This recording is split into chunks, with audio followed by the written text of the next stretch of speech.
मुख्य समस्या है पौधों में पोषक तत्वों की कमी। और सबसे पहले हम ये कहें लोगों के अंदर पोषक तत्वों की कमी, क्योंकि लोग बीमार पड़ रहे हैं, तरह तरह की बीमारियां आ गई। तो कहीं ना कहीं ये दिखाता है कि हमारे अंदर हमारी इम्यून सिस्टम जो है वो कमज़ोर पड़ गई है। और इम्यून सिस्टम कमज़ोर पड़ने का मुख्य कारण जो है कि हमारे अंदर पोषक तत्वों की कमी है। तो हम जो भोजन कर रहे हैं पोषक तत्वों की कमी वहीं से है, हमारे भोजन में ही पोषक तत्वों की कमी है। तो फिर हमारे अंदर पोषक तत्व कैसे पूरा हो सकता है। हम बात कर रहे हैं 1947 की, जब हमारा देश आज़ाद हुआ था। तब हमारे पास खदान की कमी थी। तब उस समय जो मौजूदा सरकार थी उन्होंने उस समय के वैज्ञानिकों को कहा कि हमारे देश में खदान की कमी है, इसकी पूर्ति के लिए आप कुछ करिए। तो वैज्ञानिक लोग हरित क्रांति योजना शुरू की, ग्रीन रिवोल्यूशन, जो पंजाब से ही शुरू हुआ था। उस योजना का जो मुख्य चीज़ था कि हमें उन्नत वैरायटी का बीज उपयोग किया उन्होंने। हाइब्रिड बीज आया, मैकेनाइजेशन आया जिसमें ट्रैक्टर थी, फिर उसके बाद केमिकल फर्टिलाइजर, हर्बिसाइड, पेस्टिसाइड, तमाम तरह की चीज़ें हैं जिससे हमारा पैदावार बढ़ा। और उस समय जो हमारे पास खदान अवेलेबल था, जब हरित क्रांति योजना आई तो हमारी खदान 300% तक बढ़ गया और हमारी खदान की जो कमी थी उसकी पूर्ति हो गई। इवन इस समय हमारे पास इतनी खदान है कि हम अपनी ज़रूरत पूरा कर पा रहे हैं, साथ साथ हम एक्सपोर्ट भी कर पा रहे हैं। लेकिन फिर भी हमारी आदत ख़राब है, आज भी हम उस केमिकल फर्टिलाइज़र, मैकेनाइजेशन इस सब का उपयोग कर रहे हैं। नतीजा ये हो रहा है कि हमारी खेत की जो मिट्टी है वो खराब हो गई। हरित क्रांति जब योजना आई थी उसके 30 साल बाद में वैज्ञानिक लोग कुछ रिसर्च भी किए कि हमने क्या पाया और क्या किया। तो उस समय लोगों ने देखा कि हमने पाया तो ये है कि अब हमारे पास किसी चीज़ की कमी नहीं है, खेतों से अनाज बहुत सारे निकल रहे हैं, लेकिन हमने कुछ खोया नहीं है। और जो खोया है ये डेटा सीक्रेट रख लिया गया, ये बताया नहीं गया। आज हम देख रहे हैं कि हमारे खेत में जो जीवांश कार्बन पहले 1% हुआ करता था, आज वो घट करके 0.3% रह गया है। जो हमारे खेतों में पानी का वाटर लेवल था वो पहले 40 फीट 100 फीट तक अच्छे फीट पानी आ जाते थे, वो आज 150 फीट से पार कर गया है। पहले हमारे खेतों में केचुआ, तितली, तरह तरह के पक्षी हुआ करते थे हमारे आसपास, वो आज विलुप्त हो गए। और इंसान भी तरह तरह की बीमारियों से जूझ रहा है।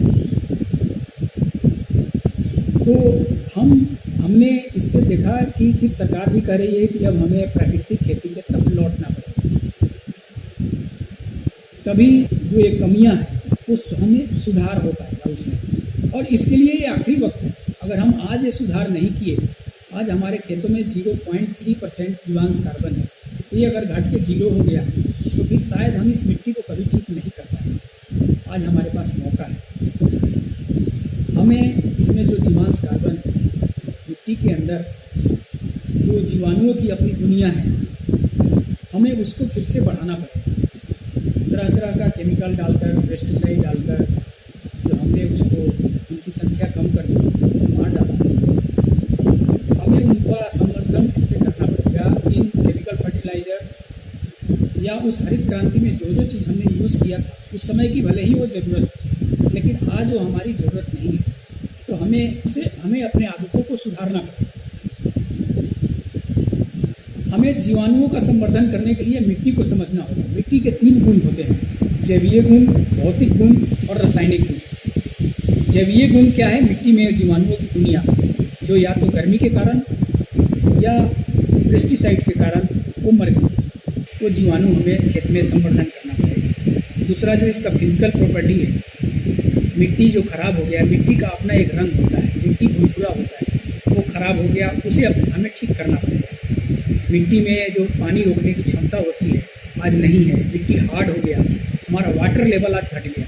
समस्या हमारी यही है कि हमारा वाटर लेवल घट गया है, उसका कारण यही है। तो वाटर लेवल तिवारी जी बढ़ाने के लिए हम लोग अभी सरकार ने एक योजना लाया है कि चारों तरफ पोखरा खुदवा देना, तो ये सबसे होगा क्या? हमारा खेत में पानी आएगा क्या अगर हम चारों तरफ पोखरा ओखरा खुदवा दें या न?